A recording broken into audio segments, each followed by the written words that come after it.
Monday, January 4th, 1904. I was just working on the security system for the future Radio City complex. The new security board was supposed to connect to sensors on the doors and other places, and also to a photo trap I had set up at the very top of the tower. But there was still one part missing. I wanted to...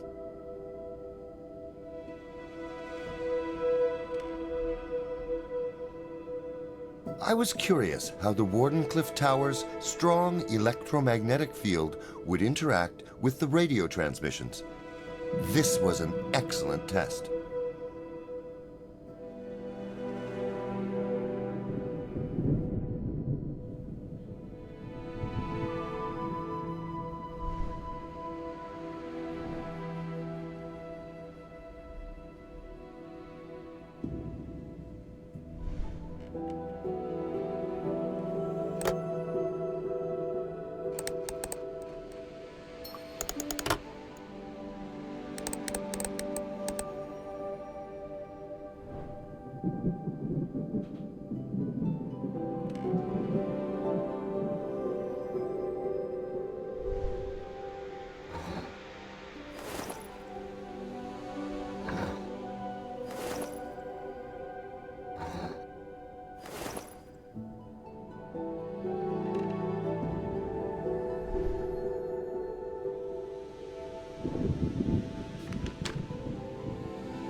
The day was quiet, and I was finally able to focus on the important part of my job.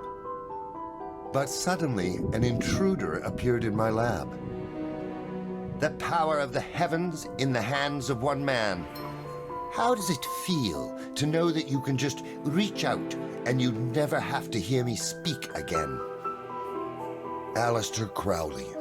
His crude voice interrupted my train of thought. What do you want here? I have work to do. I don't want your insights or money, I snapped. He started on another one of his tedious tirades about how I have no money or allies, that I'll never finish my work on my own, and that he's the only one who can help me. I told him what I thought of it, not holding much back. He answered, "I understand, Mr. Tesla," which was probably the most polite I've ever heard him. The sound of receding footsteps made me think there was no reason to dwell on it any further. I need to add a lock to that door, I muttered to myself. Are you trying to keep someone out? His annoying, sleazy voice suddenly echoed close to my ear. You don't believe that heresy stuff, do you? The conscience of Christians is so dirty that whoever studies the words of anyone other than their God must be a heretic. After all, it's not that long since scientists have been graciously allowed to study our world without the threat of a burning stake. In some ways, I had to agree with him. The church and science shared a history of turmoil. But the general hatred of all Christians was too much. After all, they made up 97% of the American population. I invent to benefit mankind as a whole, not a select few, I told him. In this, Crowley and Morgan were exactly the same. Crowley hurried on as if I had fallen right into his trap. Ordinary morality is only for ordinary people, and you're definitely not that. But you can be sure that most of the people you're talking about would gladly trade their God for a lifetime supply of free electricity. And you could give it to them.